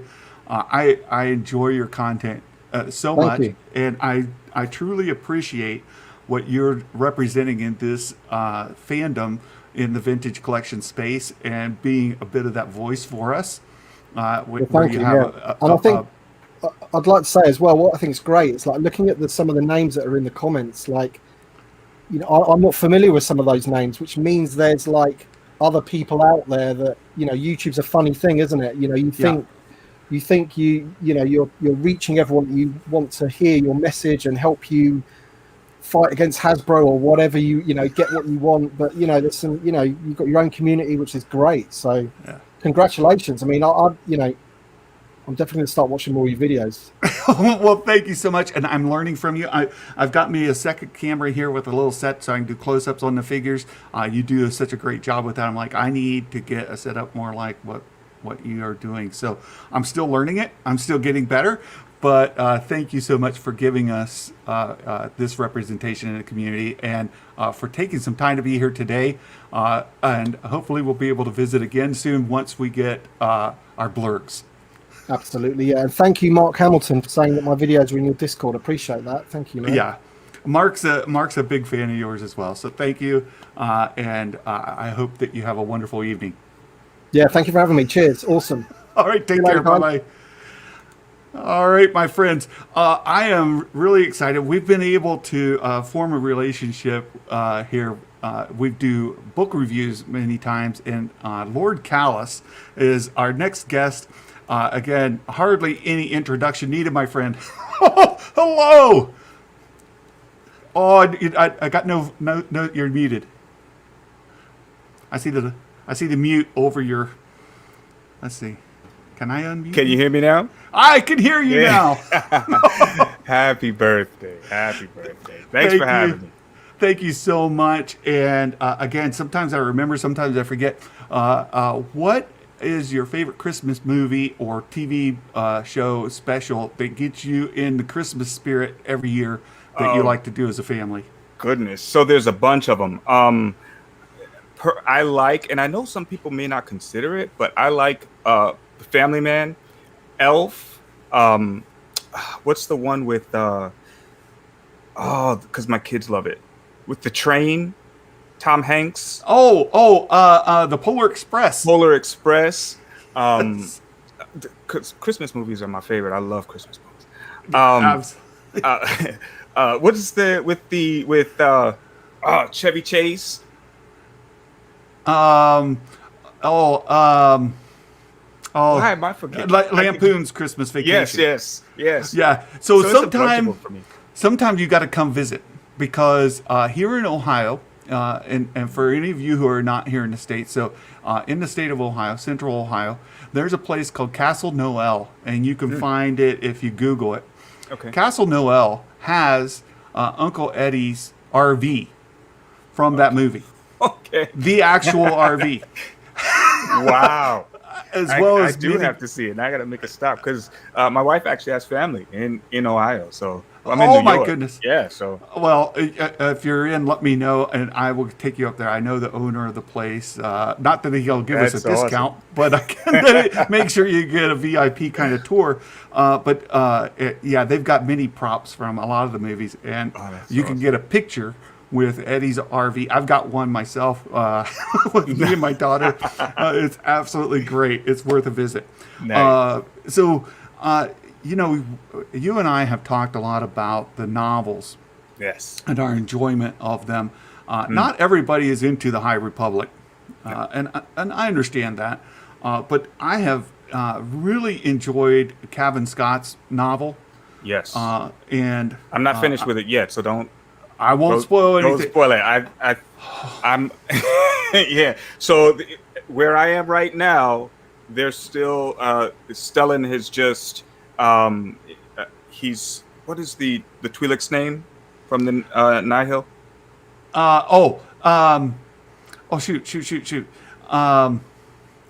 Levi will get it in the chat before my brain does. Well, she's on her way to. Well, am I spoiling it?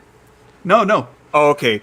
I don't want to spoil it for the chat, but she's on her way to try to kill Lena So. So that's where I am right now. And what's his name just stopped her, and the bomb dropped that split the walker. So I'm at that point now. So very good. Yeah, very good. Not too much left.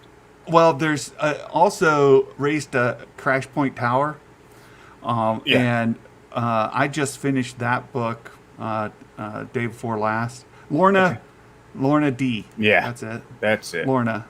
So I just finished Race to Crash Point Tower, and the overlap in those books is very high. Is it? So after reading that the Kevin Scott novel, I was reading Crash Point Tower, and I was like, I know what's happening. So it took away a lot from that book. Oh. And I know it's a young reader book, but still, yet I was like, with the first wave, the young reader book, where they're on that planet With Vernestra? Vernestra Row, right? Yeah. That book tied into Light of the Jedi, but it wasn't an overlap. Yeah, it didn't spoil it. Right, and Crash Point Tower is on the same place at the same time in the same events. I'm like, well, we've got complete overlap here.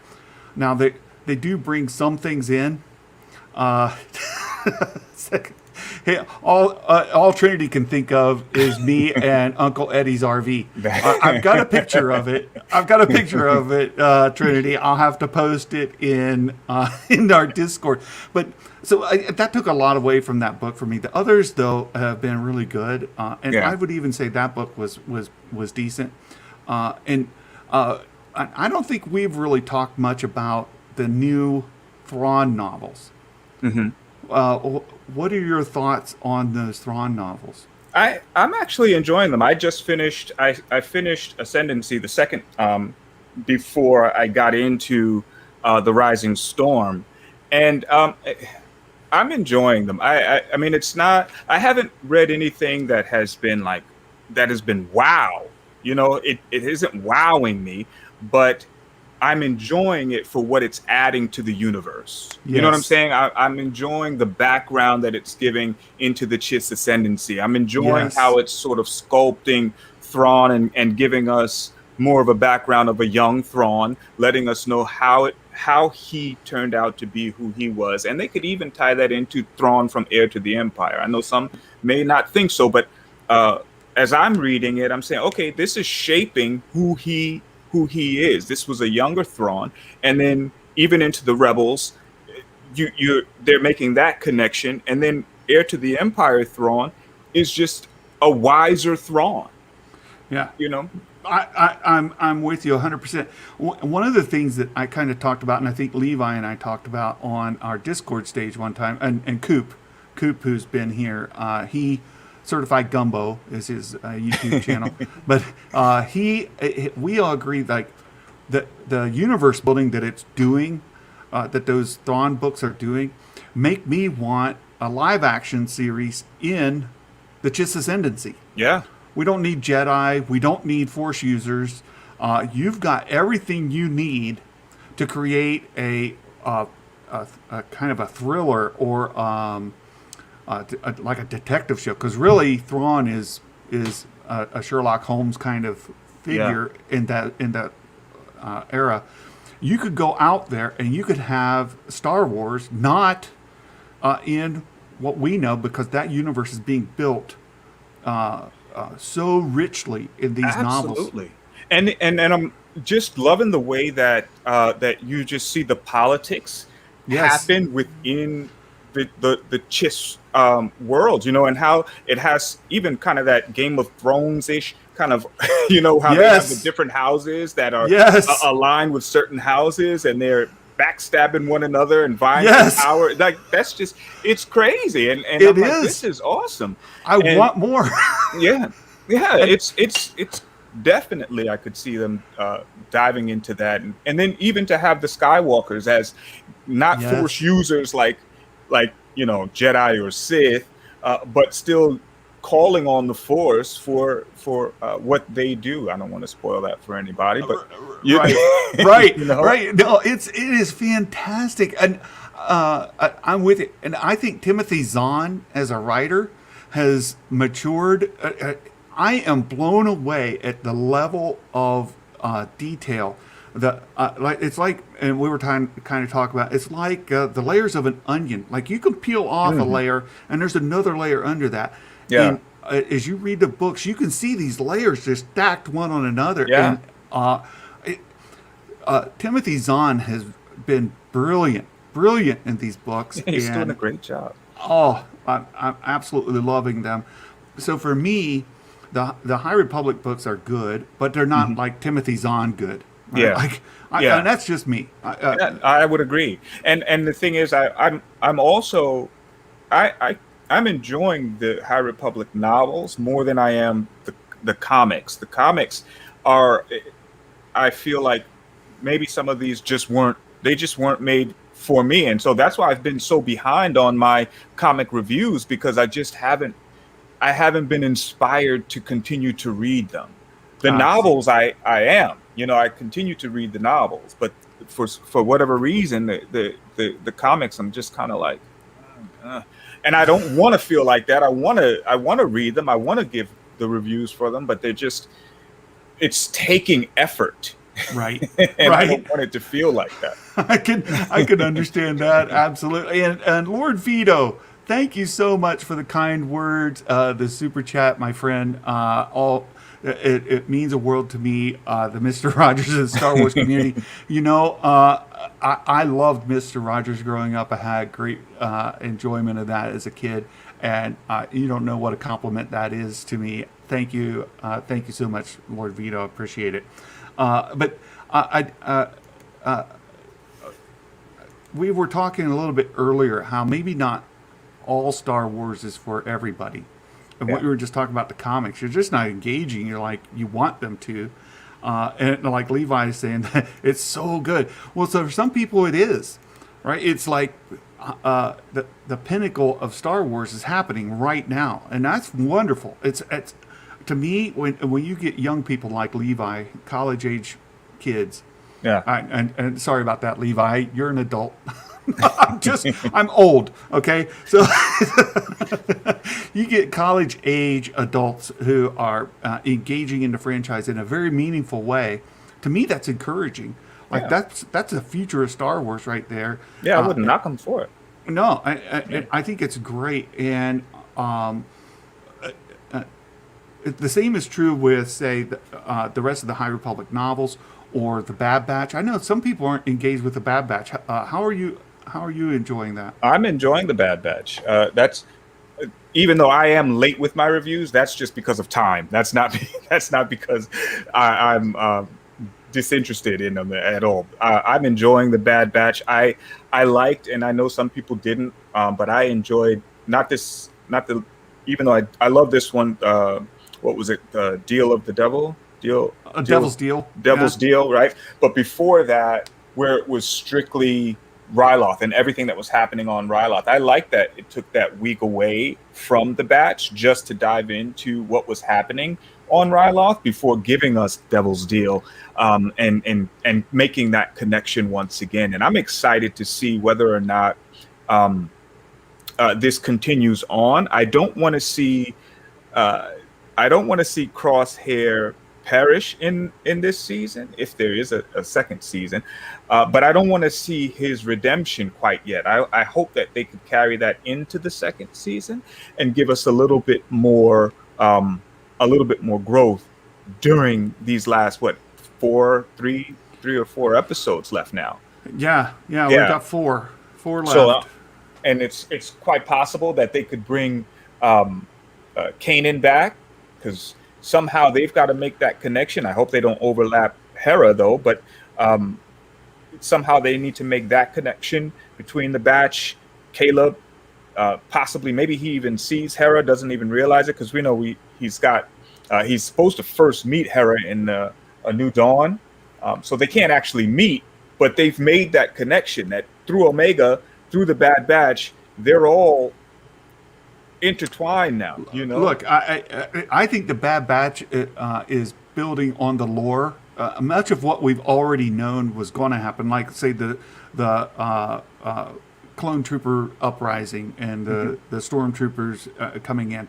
Like these things are things we've been aware of, but to get them in this series and done so well, I've just been blown away by it week after week. I haven't seen a quote-unquote bad episode yet.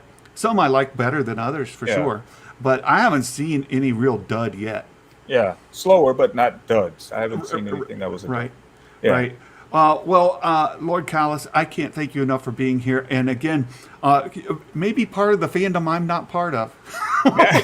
but somebody who is respectful, somebody who has perspective that's different than mine, but we engage in meaningful, thoughtful, deep, rich discussions. You have been a role model for me. I really appreciate the work you do, my friend. Thank you. I look forward to collaborating with you going forward when we get chances to do so. Absolutely. Invite me over sometime. I know I've got to get my lives up. I see you do your lives daily. For me, it's like once every 3 or 4 weeks I do a live. So I need to step my game up. Well, thank you again, my friend. Take care. Thank you for having me. Happy birthday. Oh, thank you. Bye-bye. Bye-bye. All right, you guys, the Den of Nerds community has been a big part of how we all came together.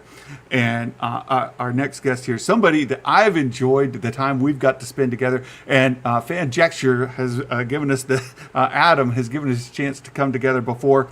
And our good friend, Black Man Lavas, hello! What's up, buddy? Happy birthday. Thank you so much. Oh, it's so good to see you here. And I hope that all is going well for you, my friend. Oh, yeah, things are going pretty good. It's your birthday, and I can't miss Santa's birthday. So I had to be here for that. Definitely had to be here for that, or I'll end up on the naughty list. I know how the lists go. Well, you kind of flirt with the naughty list from time to time anyway. You like to poke the bear from time to time. And that's fine. Yes, I definitely do. It's fun. It's fun. It's no fun if you can't poke the bear every once in a while. Exactly. And the closer you become as friends, and I mentioned it earlier today, that people on my Discord troll me all the time. Some of my closest friends troll me the most. And Black Man Lavas is not unlike any of them. You absolutely love to troll me, give me a hard time, and it is appreciated. I enjoy it, and I think that's the problem. I enjoy being trolled way too much by friends. Right, people who do it out of love and friendship. A question I've been asking: what is your favorite Christmas movie, TV show, special that you look forward to every year that gets you really in the Christmas spirit? Well, they don't really play it too much on television anymore, and I don't really watch television too much. But one thing I always wind up watching or putting on for at least for a while is that '89 Batman Returns. Gotta have the Batman Returns Christmas special on there. You know how it is for me, my DC and Batman. It's an enjoyable thing for me. I love it. Gotta love it. I absolutely love it. I'm a big DC fan myself, and I know that's one thing we have in common. We love our DC content, and we likewise get just as frustrated by the folks over that own that franchise that make us crazy. Right? Not to derail off of Star Wars content too much, but they make me crazy. I don't know why they can't get it right. I don't know. Maybe they need to have a plan. That's what I've heard. I've heard that it's helpful when you have a plan. Yeah. Yes.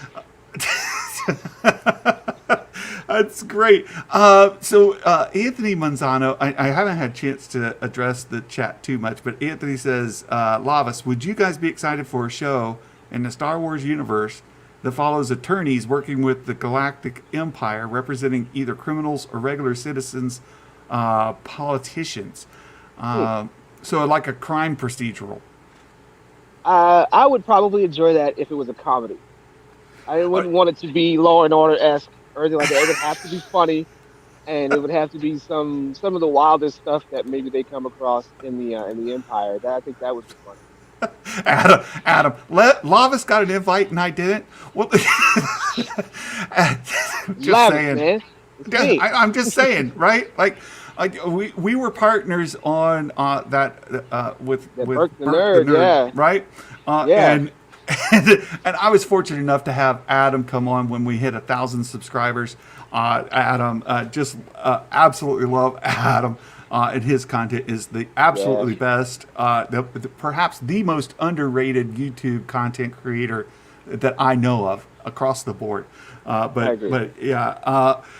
I wanted to reach out when we reached our monetization. We've reached the 4,000 hours to get other folks within that EP community there at the Den to come in. And Lavas, thank you so much for doing that.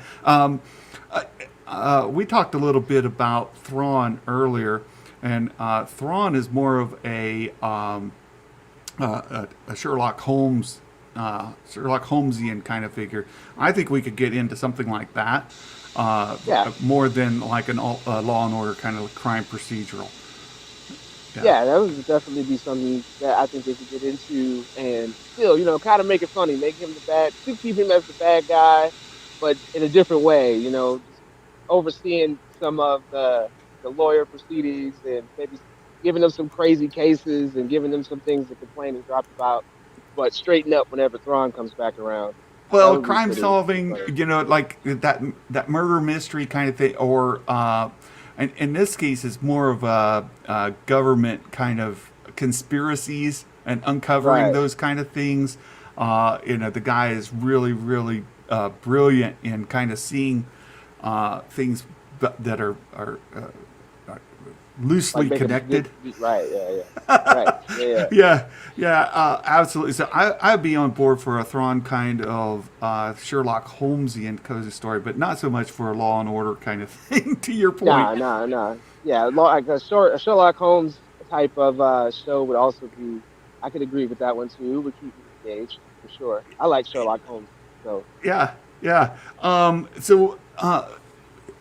What would you, just out of memory from your childhood or whatever the case might be, as a major Star Wars memory that you have? I would have to say it would be going to see, and excuse me for, I don't know why I'm blanking on it right now, but the prequel trilogy. I'm going to go see the first installment of the prequel trilogy. Yeah, the Phantom Menace. Yes, the Phantom Menace. Yes, that one. That would be one I would say. I saw that in the movies when it came out, and to be completely honest, like yes, I was aware of the actual canon, the Star Wars, the Empire Strikes Back. I was aware of all those at my young age, but that felt fresh for me. It felt like a beginning, somewhere to start that would actually explain things for me to actually get me into Star Wars. So I thought being able to see a young Anakin and just the pod racing and all of that stuff, I thought was phenomenal. Darth Maul being one of those that's in there was a draw for me. And, seeing how all that ended and concluded in that movie, it kind of made me one of the fans of Ewan McGregor and Obi-Wan, seeing how he got started. So, like I said, my beginning with him was seeing him as an old man get dusted by Vader. And, now you can see how he started. Yeah, that was something for me that was a real big draw in my childhood, for sure. That's fantastic. And Keaton Haas, again, thank you for the contribution towards the giveaway of this Slave One. So I don't know if you are aware of this as well, but this Slave One model, it's a vintage collection scale. It was just re-released this year, just a month ago. It's gorgeous. It's got color on the bottom side there. And we've got Boba Fett inside here. We've got right in there's our vintage collection Boba Fett. He looks fantastic. It's a great figure. And we're going to... and you can't forget Han Solo and Carbonite. You got him right there. So man. We're going to give this away to one of our channel members. So if you've joined at any level of the channel members, we're going to give this away. And Keaton Haas has helped fund this. We were trying to get enough funds to enable us to do that. And through the weekend, we're going to work on that so that next week we can have another giveaway and put that Slave One. So one of our channel members will win that model. So are you aware at all of the controversy around the Slave One and Boba Fett starship? Yeah, I've heard about it. We touched briefly on it when we talked about it on After Dark, and I think it's absolutely silly. I feel like they're chasing after gooses all over again. Certain things actually have no connection. It just is what it is, and people enjoy it and know it for what it is. I feel like they should just leave it be, and it's not used in any kind of ill context. You know what I mean? So I don't understand it. It's just society being bored. It sounds like yet again, and people in that community maybe going after those types of things. So they're just being extra. I don't see anything wrong with it. Yeah, it's Star Wars and it's YouTube. So what do you want? Right. Like, right. We could come up with our own controversies. Name the topic. We'll do it. But there we go. And we have a new member. Maybe he wants to win a Slave One. There you Hey, joining Tyler. the channel is the way to do that. That's we're excited about that. The Den of Nerds has been a fantastic community for many of us. I launched my channel, as I mentioned earlier, and Josh did a great intro for us. Look, Star Wars Santa wouldn't exist if it weren't for Josh, because he came up with my name, and really? we wouldn't be doing what we were doing without support of the Den of Nerds community. And many people don't necessarily know this, but Lavas has made himself available to me from time to time in DMs. We've been able to chat in Discord and given me some wonderful advice, been a bit of a mentor for me. And I really appreciate what you and Al are doing after darks, after Santa's bedtime. But Right. and not, oops, I just went gray. There, I'm back. Yep, there you But in some of the content's not necessarily in Santa's wheelhouse, but it is fantastic content. What you and Al are doing, and what you do for us behind the scenes, means a world to me. And I've mentioned how the guests I've had on today influence how I got here, how and who I am as a channel and the content I produce. And it wouldn't exist without the Den. It wouldn't exist without Black Man Lavas, Al Schuler, Adam, and Ryan. Don't forget Ryan, right? So you can't Oh, forget Ryan. Ryan. Look, I was hoping that maybe I'd get Ryan in, because Ryan is a really special guy. Is a really smart guy. And you guys are wonderful. I really, from the bottom of my heart, you guys mean the world to me. And it means something to me that you took some time out to join us today. Lavas, I love you. I really do. Well. And we're DC brothers. I look forward to complaining about them with you as we get the opportunity. Thank you so much for being here, my friend. Oh, no problem. All the love in the world to you as well, Santa. It's remarkable that you feel how you feel about us as a collective and even as individuals. And wouldn't have it any other way. I'm glad I was able to take some time out and be able to show some love back. And all the success to you, man. Keep on rising to the top. Keep on going. We will try. Thank you so much. No problem. You enjoy All it. right. Take care. Bye-bye. All right. So we've kind of covered a bunch of topics today. We've talked about we had Star Wars Meg, and we talked about the Bad Batch. We talked about different things. We had Bossk's Bounty, and I saw him in here again. Thank you so much for being part of our stream today. Talk about collectibles. Talked about the vintage line. Lord Callous joined us to talk about some of the written works, the novels, and the lore around Star Wars. We've talked about the community as a whole, those who are part of sequel fandom or the sequel hate, if you want to put it that way. But we've got a bunch of people in. One area that is a blind spot for Santa is in the video game space. And that comes from a video game addiction issue that I've had. And I had to give away all of my, get rid of all of my gaming systems and get out of that space because it was just taking up too much of my life. But we've got some fantastic people here. Tyler the Kid in the chat, and our next guest, who has been generous to give me some of his time and to talk to us about some of the video game space. Star Wars Real Talk. Hello, sir. Hey, Santa. Happy birthday. Thanks for having me on. Oh, thank you so much. So I've been asking the question, what is your favorite Christmas movie, TV show, special that really gets you in the holiday spirit that you enjoy watching every year?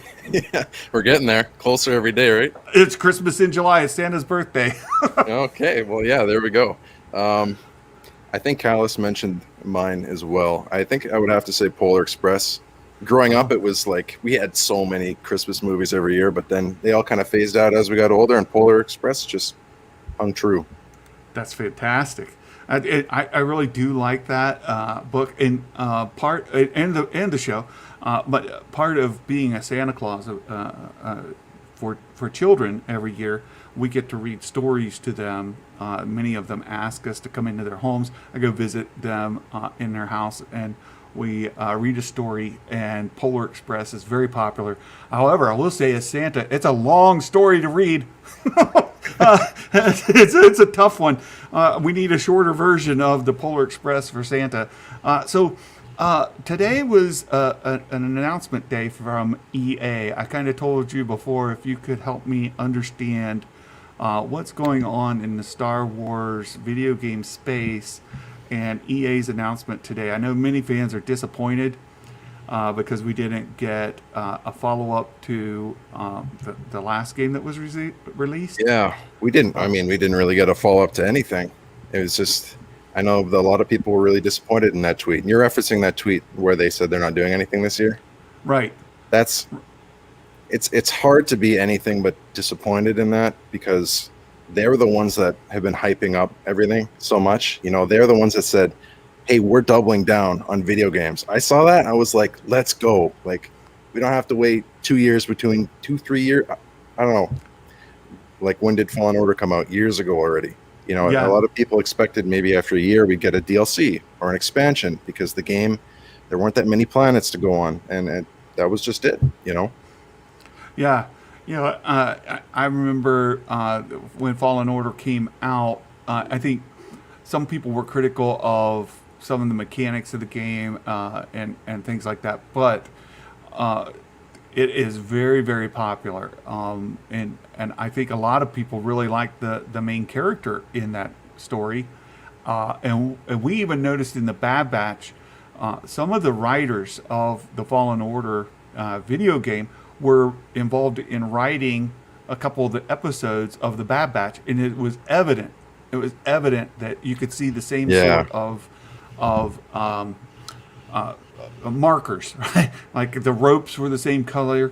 We had the environments were the same, and was really, really lauded. And I think people were excited to see that continue, that story continue, the story arc, the gameplay, all of that. And today, EA had an event, July 22nd. They had an event and no Star Wars. None. Yeah, I don't really understand how. And like, it kind of makes sense why they lost their exclusive. I'm going to butcher that word now. They were exclusive to Star Wars games, and they lost that privilege. And now we kind of see why. I mean, it's obviously not a priority to them. EA, year after year after year, they've got the new Madden game out. They got the new whatever sports game. They just keep milking that cash cow because sports will always be around. But you'd think that Star Wars would be so massive that, you know, they would have enough people to, like, a lot of people are saying that, like, COVID made everything difficult, but, like, I just don't really understand how that's an excuse, because people make video games on computers. You can do that from home. Like, that's not physical interacting with anybody. Right. I never made a game, so I don't know, but I'm a programmer by profession. That's what I do as a day job, and I've worked from home, full time for a couple of years now. And you have NDAs within programming where you're not allowed to share code from one client to another, or anything like that. It belongs exclusively to the company you work for. So, from my perspective as a programmer, I'm not a video game programmer by any means. I'm certainly not part of any Lucasfilm agreement. Those NDAs, from what I understand, are very, very tight. But I can't understand why they couldn't enforce that from their employees working from home. yeah. And the company I work for is out of Montreal, Canada. And I believe many video game, a couple of major video game companies are out of Montreal, Canada. And it should Oh my goodness, we hit 100 likes. Thank you, Nikki. Oh, we made it. You guys, I really appreciate what you're doing there in the chat. I've been trying to focus on our guests here, and I haven't been able to address all of the chat points, except the one that got Nikki. But thank you so much for all of the likes. That's amazing. It's the first stream that we've gotten that far. And this is a big, big day for us. So thank you for that, everyone. So another video game that's kind of gotten some criticism is the pushback on the Lego Star Wars. Have you heard anything else on that front? It's been really quiet from what I've seen. Yeah. I haven't heard anything either. It's just like there's not much to talk about. Like we're just scraping the bottom of the barrel. Like we just want any kind of gaming news. Like I think that they got really lucky that Battlefront 2 was so successful that it was after they redeemed the firing wreckage that was its launch, and that it became. I think Battlefront 2 hit its peak after the developers, like when they stopped putting out DLC, they stopped putting in content. They're like, okay, we're ending service for this game. I think the game actually peaked in usage after that point. So years after it had been put out. That's very difficult for a game to do. So I think that's kind of been saving their asses. I don't know if I can swear or not here, but that's the reality of it. And with Squadrons coming out or came out, it just kind of felt like it wasn't a huge deal. I know that mobile game, maybe it's out. I don't know. No one's talking about it. Right. That kind of thing. I heard it came and went. Like, okay, we've got this mobile thing. Now it's gone. Like, I don't even know. Like I said, I'm not really in the video game space due to my own issues. But this is another part of what I'm so appreciative for in this community. And Star Wars Real Talk reached out. You reached out to me a month or two ago and asked if I would collaborate with you. I was absolutely thrilled to do so because I'm blind in the space. All I can do is pick up on sort of the things that are happening in the periphery. And if something blows up and people are complaining about it, well, sure, there'll be YouTube videos about it. But I'm not in the space to be able to say these are reasonable complaints, they're unreasonable complaints, it's good, it's bad, whatever.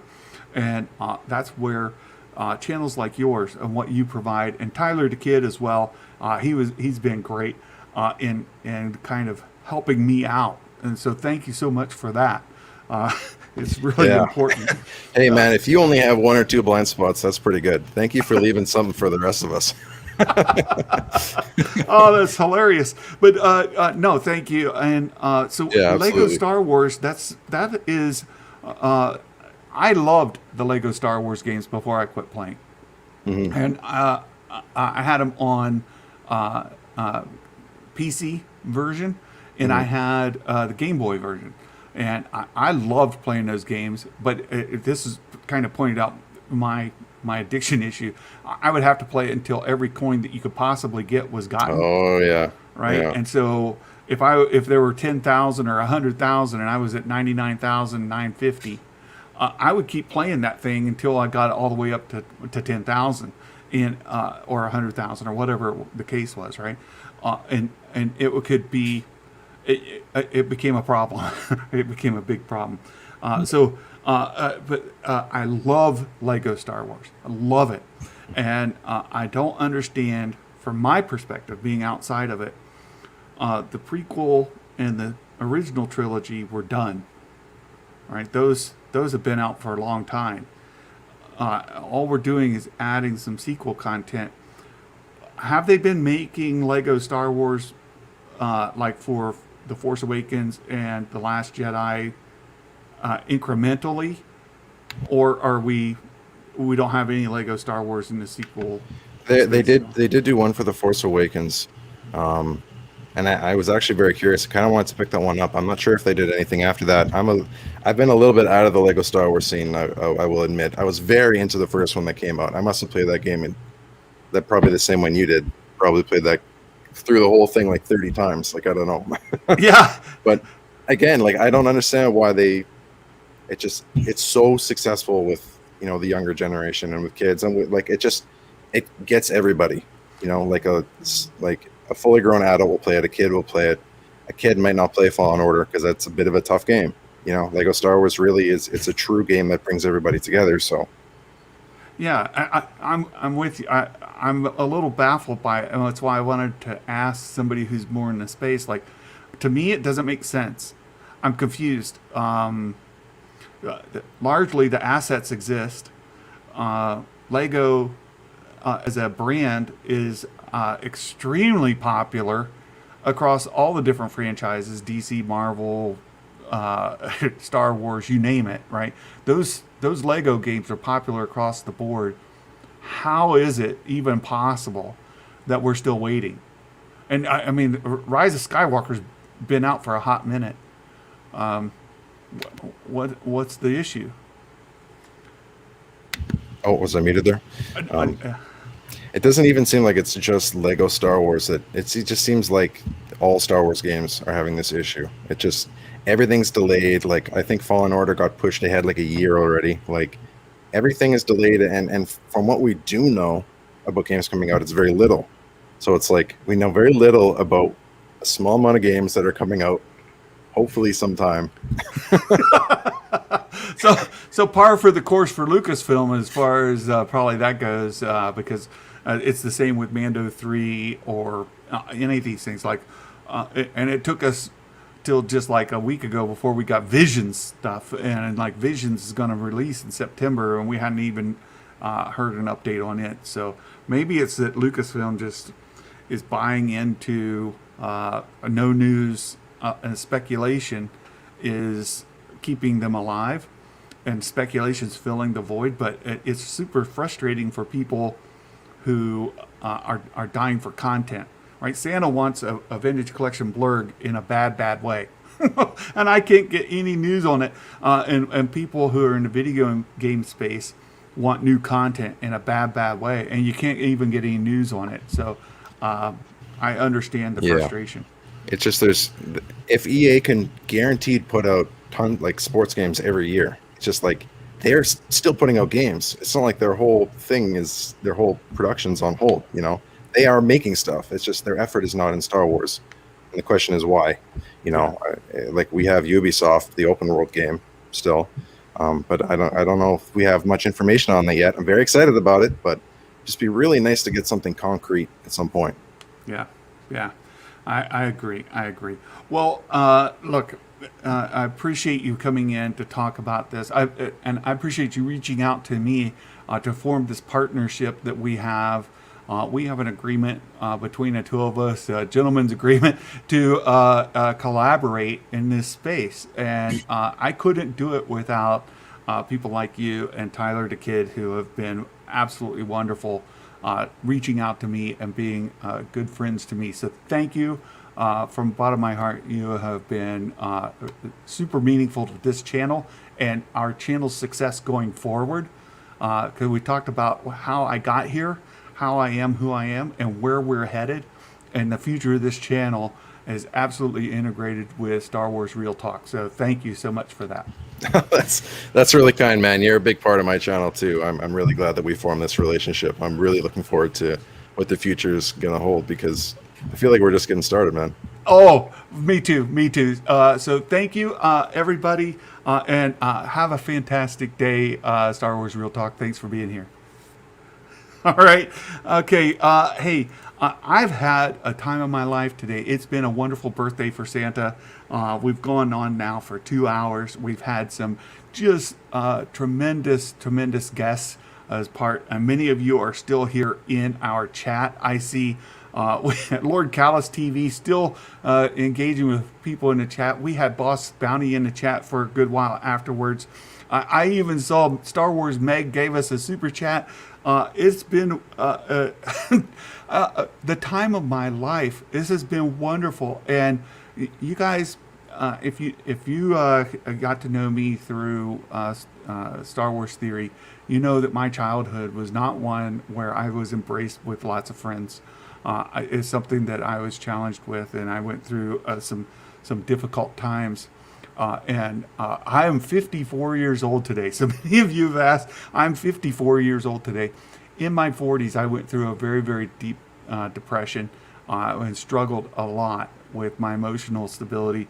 And this community, my 50s have been glorious. This last time that I've had, these months, year that I've had with all of you have really, really enhanced my life.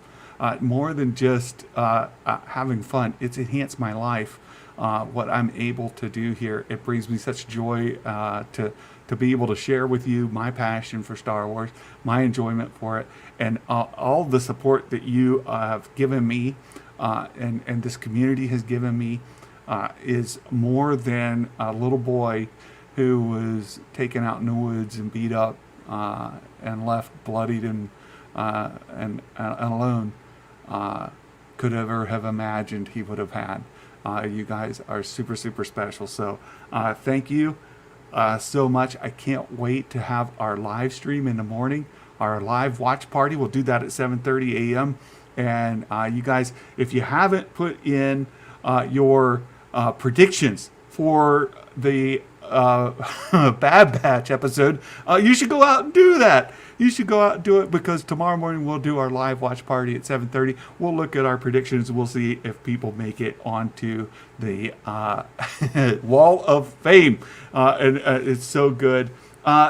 Stormy, Josh gave us a video. We played it at the intro. It was very special, very, very heartfelt, wonderful, wonderful support for me. And Tyler the Kid, I'm always here for you. I had the best Star Wars I've ever had. Tyler, you, I have been so entertained with the visits we've had. I still need to clip out the Boba Fett impression that you did. That was gold. I need to have that as something that you can put that people can play. Much like Trinity, who took me telling Adam. Right, Adam had to be told that Christopher Lee was dead. So Trinity clipped that out and he played it. It was hilarious. I know I need to clip out Tyler the Kid doing his. Adam is still here. Oh, God bless you. Is he though? Yes. He's dead. Oh, that was good. That was good. You guys are the best. I need to clip out Tyler doing his Boba Fett. Yeah, it was great. And Vader's lair. You know, we've made some good friends here. I can't wait for Vader to get to spend some time in Santa's winter cabin. It'll be wonderful. Oh my goodness, Ducky again with a $50 super chat. Ducky, just a great guy. And you know, Ducky has been active in our Discord, and he's tied with Santa on the predictions. And Ducky, you keep giving donations like this, I'm not going to be able to feel bad about losing to you. He's been doing very, very well. And of course, Mike the Sand Porter. Sand loves me, and I love Mike Porter. Just a wonderful guy. So happy that we have made friends here as well. So you guys, thank you. I'm going to get out, and we're headed out to dinner with the kids. The girls are going to both meet us. My dad. So Grandpa is going to come, and we're going to, Mrs. Claus and I and the kids and my dad, we're all going to go to dinner together. And so we're looking forward to that. And Coop, much love to you too, my friend. Thank you so much. Nikki, Abby, all of our mods, thank you for engaging with the chat. And of course, Mark Hamilton, I need to follow up with you. Star Wars Meg asked me to touch base with you on a thing. So let's do that. You guys, take care. Thank you again. And I hope that you have a wonderful evening, a wonderful day. And God bless you. May the Force be with you. And ho, ho, ho, ho! Merry Christmas, everybody. Bye-bye.